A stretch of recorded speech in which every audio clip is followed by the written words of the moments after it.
Welcome to ચેતુસ kitchen. આજે આપણે tasty એવું મઠનું શાક બનાવશું। મઠના શાકની રેસીપી તો મેં ઘણીવાર અપલોડ કરેલી છે, ઘણા કઠોળના શાક પણ મૂકેલા છે મારી ચેનલ ઉપર। તમને ઘણા અલગ અલગ શાકની રેસીપી મળી જશે।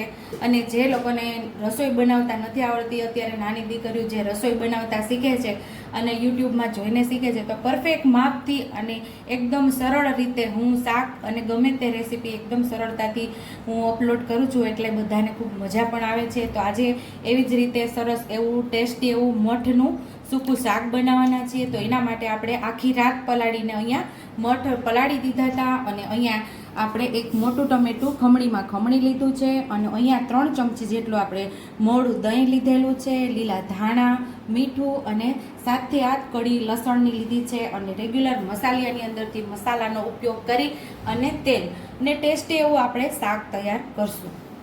તો અહીંયા આપણે આ લસણની કળીઓને આપણે ખાંડણીમાં ઉમેરી દીધી છે, અને 1 ચમચી જેટલું લાલ મરચું પાવડર આપણે આમાં ઉમેરી દઈશું, અને સરસ એવી લસણવાળી ચટણી આપણે તૈયાર કરી લઈશું। થોડું આપણે મીઠું ઉમેરશું આમાં।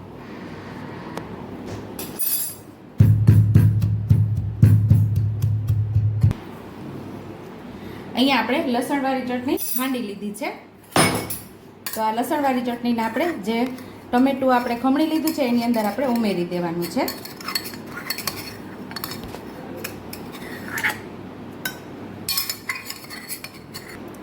અહીંયા આપણે લસણવાળી ચટણી ઉમેરી દીધી છે। 1 ચમચી ધાણા જીરું પાવડર ઉમેરશું, અડધી ચમચી હળદર ઉમેરશું, અને સરસ આપણે ટમેટા સાથે આ મસાલાને મિક્સ કરી લેવાનો છે।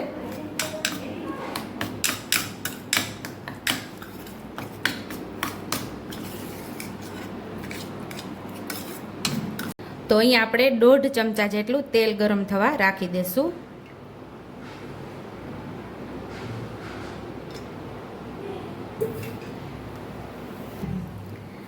તો અહીંયા આપણે અડધી ચમચી જેટલું જીરું ઉમેરશું।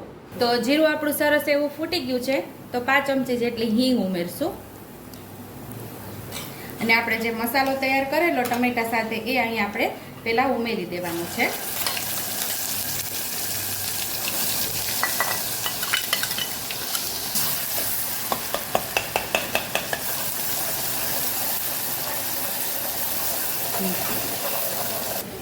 ને આખી રાત આપણે મઠને પલાળ્યા છે, તો 2 પાણીએ સરસ આપણે આને ધોઈ લેશું। જો તમે રાત્રે પલાળ્યા હોય ને તો સાઈડ ઉપર ફીણા હશે, અને કંઈક અલગ જાતની આપણે કઠોળ પલાળ્યા હોય ને એમાંથી સ્મેલ આવે છે। તો વ્યવસ્થિત ગમે તે કઠોળનું તમે શાક બનાવતા હોય તો આવી રીતે હાથેથી ચોળી અને 2-3 વાર સરસ ચોખ્ખું પાણી આવે ત્યાં સુધી સરસ ધોઈ લેવાનું છે।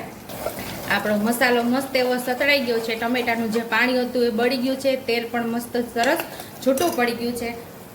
અહીંયા આપણે મઠને સરસ ધોઈ લીધા છે, અને મસ્ત એવા આપણા મઠ પલળી પણ ગયા છે। 2 આંગળી વચ્ચે દબાવશું તો સરસ પ્રેસ થઈ જાય છે, એવા સરસ આપણા મઠ પલળી ગયા છે। તો અહીંયા આપણો મસાલો સતળાઈ ગયો છે, તો એની અંદર આપણે મઠને ઉમેરી દેવાના છે। પાણી બધું આપણે નિતારી લીધું છે।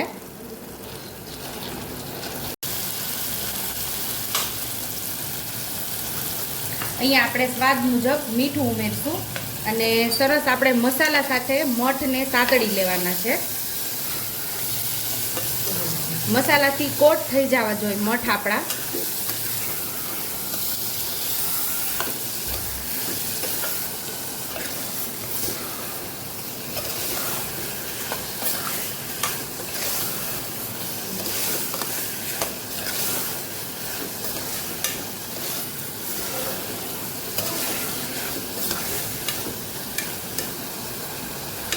મઠ સરસ સતળાઈ ગયા છે, તેલ પણ સરસ છૂટું પડી ગયું છે। તો અહીંયા આપણે જે દહીં લીધું છે એને સરસ ફેટી લેવાનું છે। અહીંયા આપણું દહીં સરસ ફેટાઈ ગયું છે, તો મઠમાં ઉમેરી દઈશું।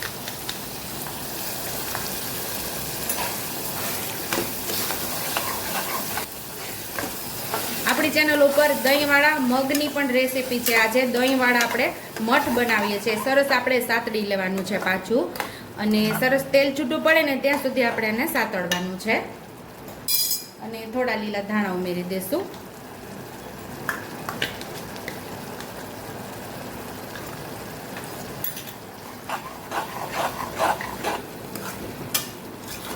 અહીં આપણું દહીં પણ સરસ એવું સતળાઈ ગયું છે, તેલ પણ સરસ છૂટું પડવા લાગ્યું છે, અને અહીંયા આપણે 1 વાટકી ભરીને આપણે મઠ પલાળેલા, તો એની સામે પોણી વાટકી જેટલું પાણી ઉમેરશું. 1 આખી વાટકી જો તમારે રસાવાળા મઠ બનાવવા હોય તો આખી વાટકી ભરીને પાણી ઉમેરવાનું. આપણે સૂકા મઠ બનાવવાના છે એટલે પોણી વાટકી જ પાણી ઉમેરશું, ઓછું પાણી ઉમેરશું આપણે.